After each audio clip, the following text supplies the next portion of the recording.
1388ခုနှစ်ကစုံလဆို9ရက်2026ခုနှစ်မေလ9ရက်နေ့အတွက်ယနေ့အတွက်စကားလက်ဆောင်အစီအစဉ်ကနေကြိုးဆိုပါရခင်ဗျဒီနေ့ဟာကိုယ်ကနေကြီးစိုးတဲ့နေ့လို့ပြောမယ်နေ့တစ်နေ့ဖြစ်ပါတယ်ဗမာလူလည်း9ရက်နေ့ဖြစ်ပါတယ်အင်္ဂလိပ်လူခရစ်တက္ကရာကလည်း9ရက်နေ့ဖြစ်ပါတယ်ထူးခြားချက်တွေနဲ့ဒီနေ့ဟာစနေဖြစ်နေတဲ့အတွက်စနေ9ဖြစ်တဲ့နေ့ဖြစ်ပါတယ်ခင်ဗျ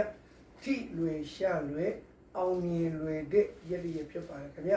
ဒီနေ့ဒီရက်ဒီမှာဖယားเจ้าငယ်ဇီဒီပထိုးမန္တတွေဇီဒီအစ်စ်တေရာတွေပနက်ရိုက်တာတွေမြေတက်တာတွေအိမ်တစ်တက်တာတွေအိမ်ဆောက်တာတွေအတွက်အထူးကောင်းမွန်တဲ့နေ့တစ်နေ့လည်းဖြစ်ပါသေးတယ်ဤပညာနဲ့ပတ်သက်တဲ့သင်တန်းတွေဟောပြောပို့ချတာတွေပညာရဲ့အစ်စ်ကိုစတင်စီးပူးတာတွေအတွက်လည်းကောင်းတဲ့နေ့တစ်နေ့ဖြစ်ပါတယ်မော်တော်ယာဉ်နဲ့ပတ်သက်တဲ့အယောင်းဝယ်စာချုပ်စာတမ်းကိစ္စတွေကိုဆောင်ရွက်လို့ကောင်းတဲ့နေ့တစ်နေ့လည်းဖြစ်ပါသေးတယ်ဒီနေ့ဒီနေ့မှာစတင်လုပ်တဲ့လုပ်ငန်းတွေဟာအကျိုးအမြတ်များများဆဆရရှိတတ်တဲ့နေ့တစ်နေ့လည်းဖြစ်ပါသေးတယ်ထူးခြားချက်အနေနဲ့ဒီနေ့ငွေကြီးနဲ့ပတ်သက်တဲ့လုပ်ငန်းဘဏ်လုပ်ငန်းနဲ့ပတ်သက်တဲ့လုပ်ငန်းတွေဝယ်ပြီးတိုးလောင်ပြီးမှပြန်ရောင်းချလို့ရမယ်ပစ္စည်းတွေကိုတိုးလောင်တဲ့အတွက်တိုးလောင်လို့ကောင်းတဲ့အတွက်ကြောင့်မို့အကျိုးအမြတ်အများကြီးရရှိနိုင်တဲ့နေ့တစ်နေ့လည်းဖြစ်ပါသေးတယ်ထူးခြားချက်အနေနဲ့1388ခုကစုံလဆို9ရက်နေ့ကောင်းငင်မှာသွားနေတဲ့ဂျိုသားဂျူလာရဲ့ဇာတိအယုတ်အရာခေါင်းရဲ့တာသမီမြည်သူမဆိုဒီနေ့ဒီရက်ဟာကောင်းတာတွေလုပ်ရင်ကောင်းတာတွေဖြစ်ပြီးတော့စိုးတာတွေလုပ်ရင်ချက်ချင်းမုတ်ချစိုးတာတွေအကျိုးပေးနိုင်တဲ့နေ့တစ်နေ့လည်းဖြစ်ပါသေးတယ်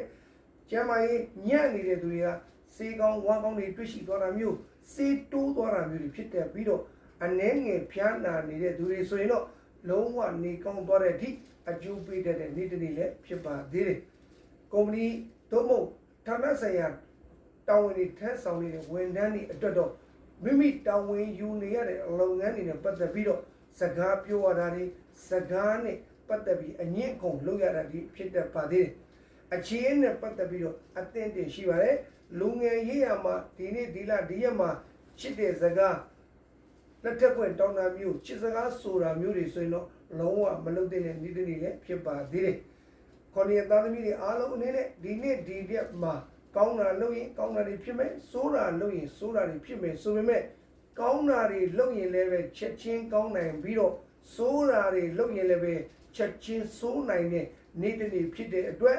အထူးသတိပြုဖို့လိုပါတယ်ခင်ဗျာဒီနေ့ဒီရက်မှာ